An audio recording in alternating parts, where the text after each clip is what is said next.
If everybody's ready, I'd like to call to order this meeting of the Properties Committee for April 2nd, 2020. Gene Murin With just joining. Okay, thank you, Gene.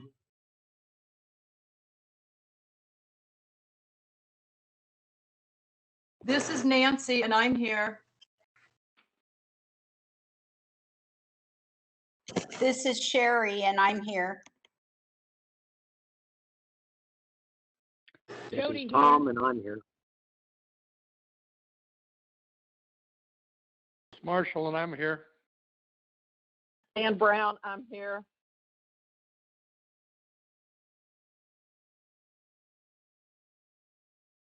Jody, I thought I heard you. You on, Jody? Yes, sir. Bob, could you review your committee list, please? Yes, all the committee members are here. That's Marshall Adams, Nancy Hunt, Tom Jones, Shari Jones, Gene Murin, and Jody Lorowski. We're all present, so therefore we have a quorum. Thank you.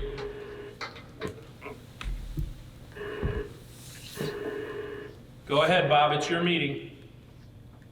Okay, so we're here now to take a look at the budget review for next year, and in particular for the capital projects. I'm going to turn it over to Carl, who's going to facilitate it, give us his report. He'll take the questions from you that you may have on it. Please be courteous to everybody. Give your name when you're going to want to speak, and then go ahead from there. So with that, Carl, go ahead, Carl. I'll send it over to you. Thank you, Bob. Committee members, I assume that everybody has reviewed Bill Schwinn's video of the proposed budget.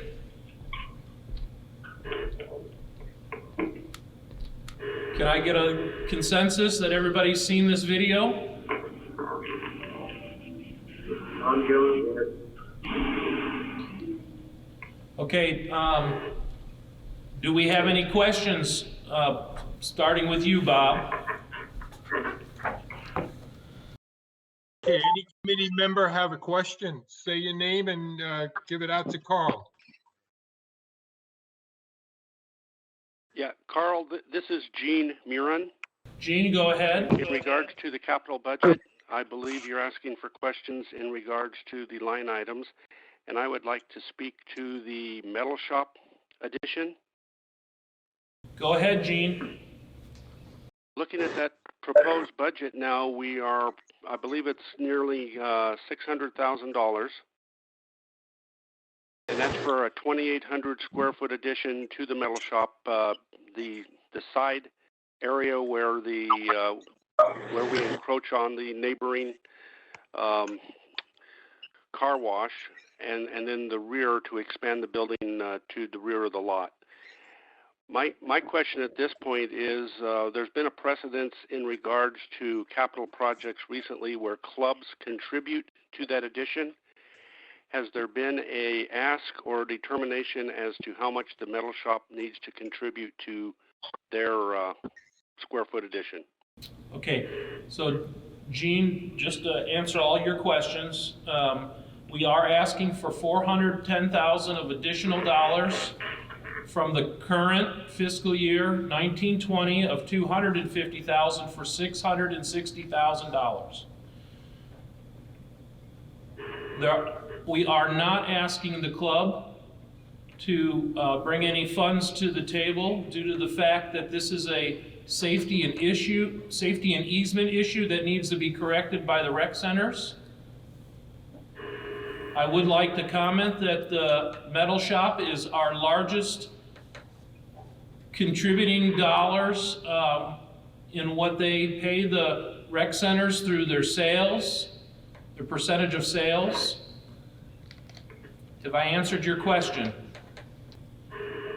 Gene, have I answered your question? Well, This This is Sherry, and Carl, you're very hard to hear. Can you speak up or move closer to the mic?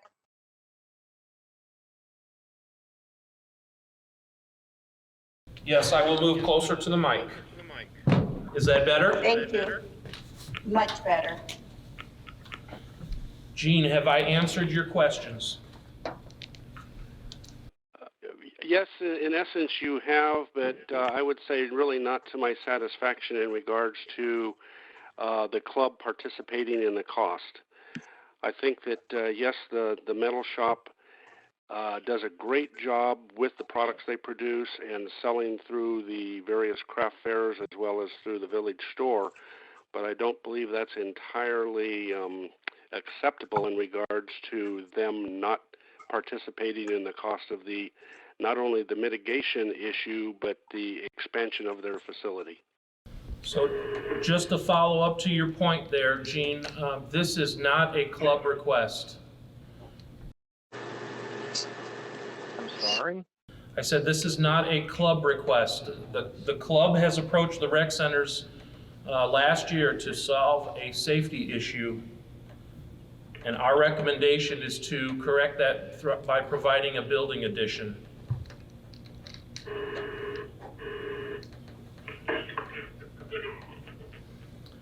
This is Sherry. Go ahead, Sherry. I understand where you're coming from, but are we've just had a request from the ARC building to put in an exhaust fan, and we said it was that club's responsibility to do that, even though it is a safety thing for the ARC club. So are we favoring one club over another? What precedents are we setting here? Sherry, Russ Boston. Sherry, this is Russ. So hi, the difference between the two is the metal shop has a current safety issue based on their current structure. The difference between the ARC building is the ARC building is adding a process to their current system. That's why their need for this exhaust is why that's due to the club's expense and not ours. Does that make sense? Yeah, I understand that, but this club created the safety issue by expanding into that area by the car wash. Okay, but as we've beat this subject to death, that was 20 years ago, and nobody that was involved in that is even alive today. But why shouldn't we ask this club to contribute something? So they have contributed $20,000 to a yard expansion to make room for the stuff that needs to be relocated in the yard to accept the everything to move. So in essence, they have contributed to the cause.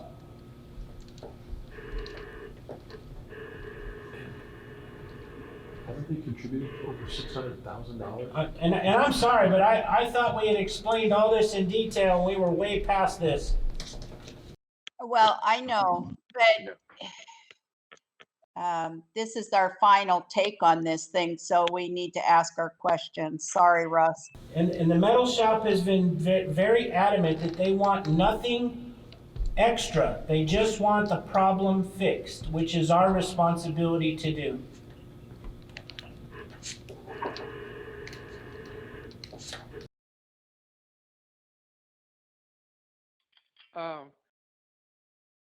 When we came upon the problem, I don't think anybody had suggested that there was a problem.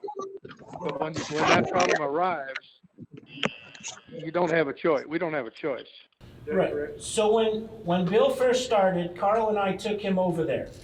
It just happened to be raining that day, and we went out on the side and we saw half the equipment standing in water.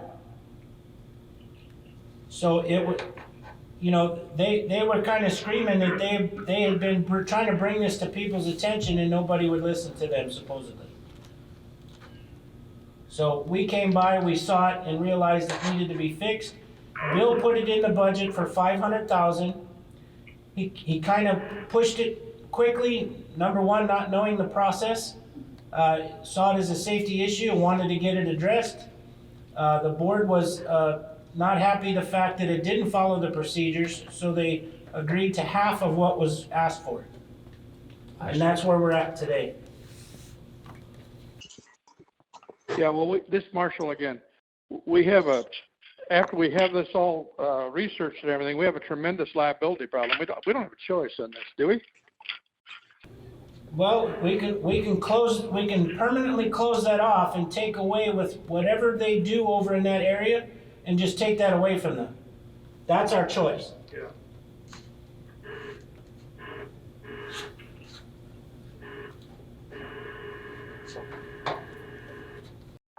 Anybody else have questions?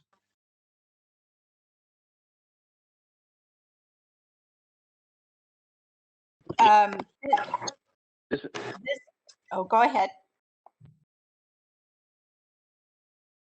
Next question, please. This is Brian Wallace from the audience. Go ahead, Brian. I'd like everyone to remember that a mere couple of years ago, the board had to authorize emergency $100,000 to undo some creative electrical work that had been at this club already. So to say how much they contribute, they're generating some costs. Okay, again, Brian, we addressed that once before too. I don't know where that figure came from. It was a $7,000 fix that we chose to meet. We paid half and they paid half.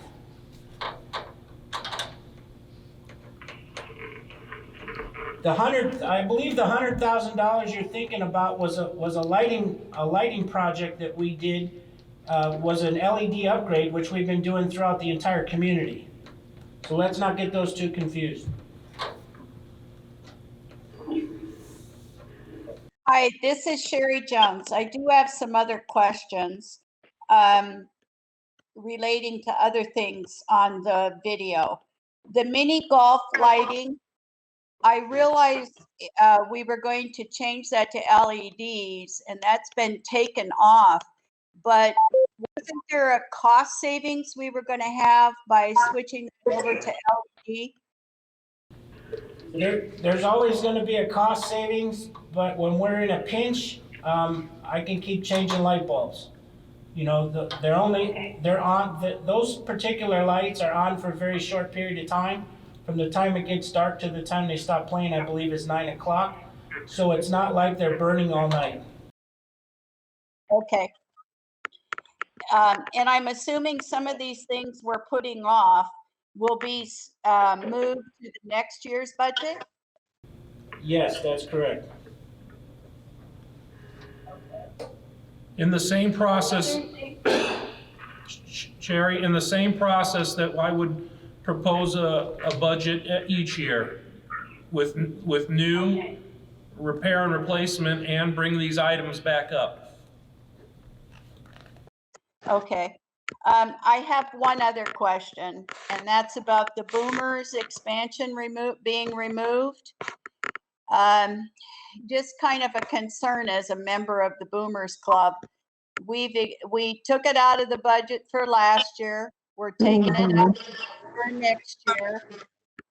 Is there how the general Boomer public out here are starting to get very discouraged that we can't figure out how to address this issue or this problem?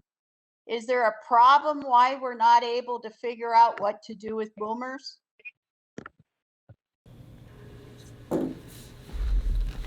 Bill Schwind is going to answer your question. Sherry, hello, this is Bill. Can you hear me? Yeah, I can hear you. Thank you. The Boomers obviously was part of the program that was built into the space utilization study that was done a couple of years ago that came to a kind of a funding head last year.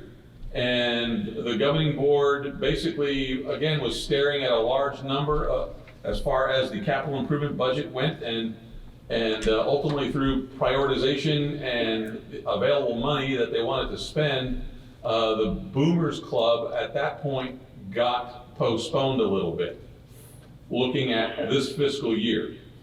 To make up for that, we had arranged a program with the Boomers Club to provide them weekend activities and nights available for weekends, both at the social club and over at Palm Ridge.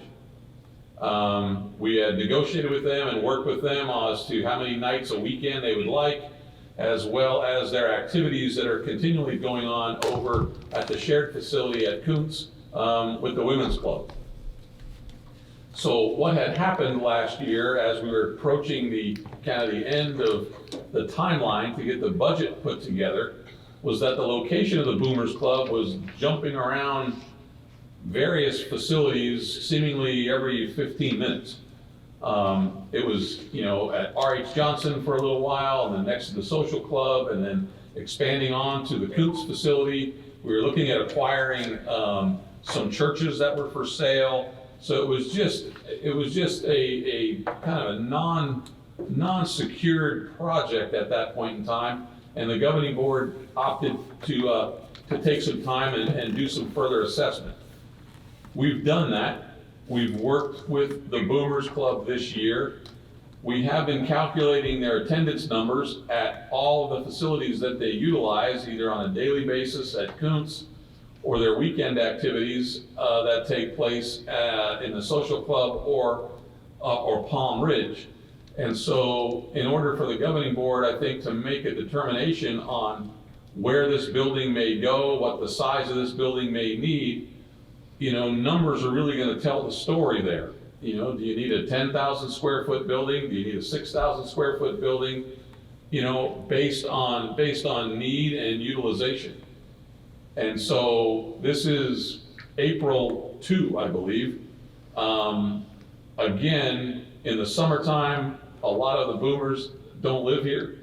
They're not here year round, so their numbers are kind of small. And as the year goes by, snowbirds arrive, activities increase, and those types of things. So we were putting our best efforts forward to compile what we consider is some kind of attendance analysis to give the governing board a little bit of assistance when it comes to them making a decision on as to where this facility goes and what size it needs to be.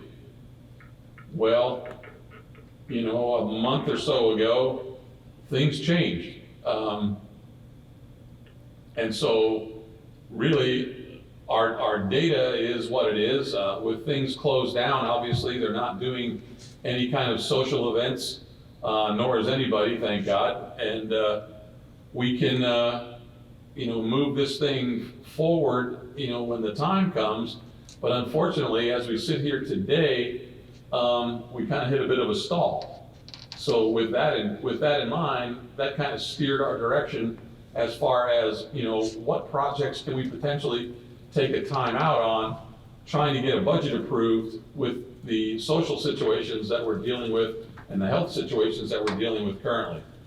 So as far as the boomers go, when we're looking at some of these projects that could potentially call time out on, this was one of them. And I hope that helps.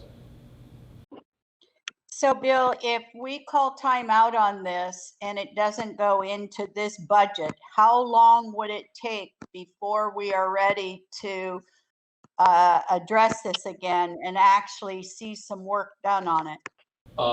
Again, and hopefully we come out of this sooner or later, again, we would continue calculating our numbers at all the events that go on at all of our recreation facilities and provide that to the governing board.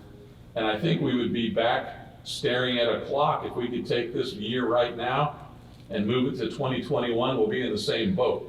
But I think we know more, at this point in time as to potential location, potential size, and have that kind of worked out prior to that. And I would think if the governing board were to approve some scenario like that, we would have the ability to kind of move forward in July.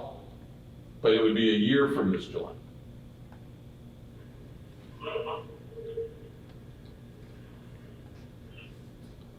Did that answer your question? that answered my question. Thank you. Any other questions? Anybody else with a question? Yeah, this is Marshall. You know, I through the years, I know how difficult it is once you get a budget, and then you got to go back and how difficult it is to decide what to take out, because you just don't think that we should go that big.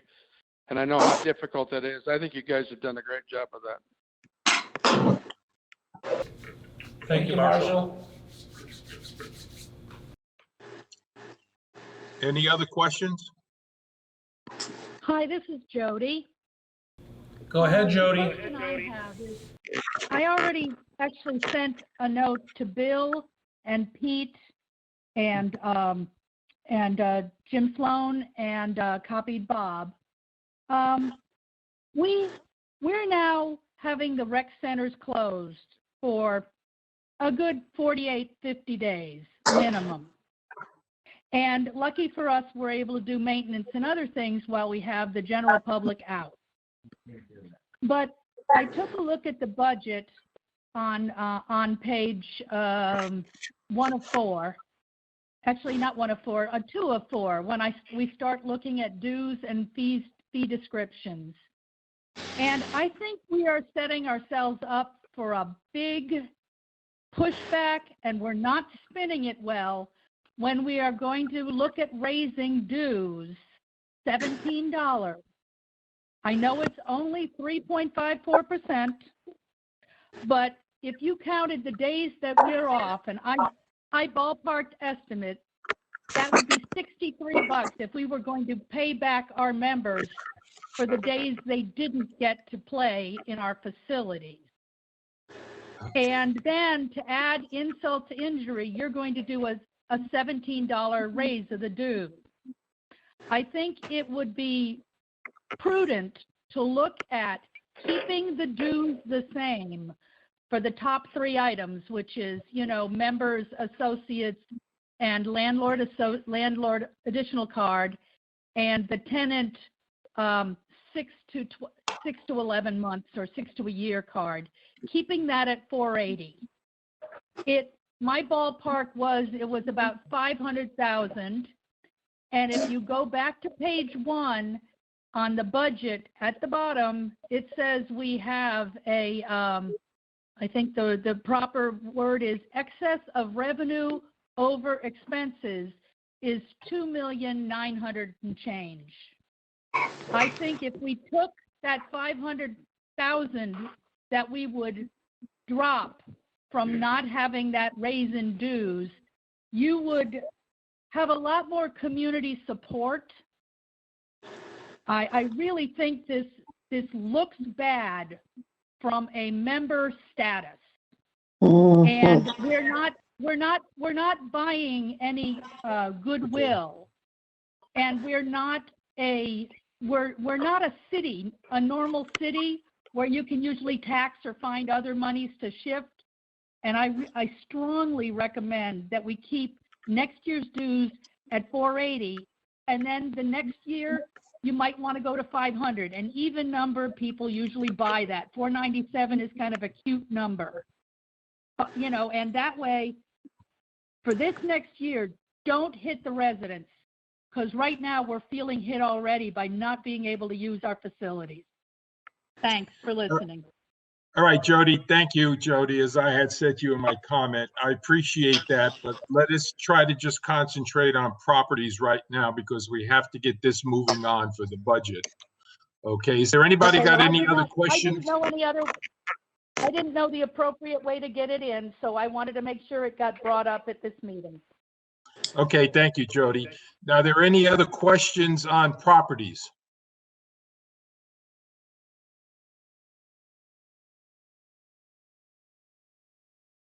Okay, if there are no other questions, what I want to move on to, everybody's had their questions and comments. We're not taking any votes or anything, but I'd like to get a consensus so we can move this forward to the BNF committee, which is meeting a little later on. So if I call out your name, let me know whether you think we should forward this as it's proposed to the Budget and Finance Committee. Marshall, Yes. Nancy, Yes. Tom, Yes. Shari, Yes, Jean, Yes, with the noted concern in regards to the metal shop contributing to their expansion. I believe the Okay, project is noted. needed, but I think club participation is necessary. Okay, thank you, Jean. Jody, Yes, with the exception of my comments earlier, that hopefully we'll get to the finance committee. okay, with that, I thank you all for joining in on this. Hopefully, when we get to meet again on, let's see, May 7th, we'll all be back together again in a room so that we can look at each other and have a good discussion on it. So with that, we'll forward this all on to the Budget and Finance Committee for their review and whatever they have to do with it. And I, again, thank you, everyone. Thank you, Carl. Thank you, Bill, for giving us all this information. Everybody stay safe and healthy. Thank you, Bob. Thank you. Thank you. Thank you. Thank you.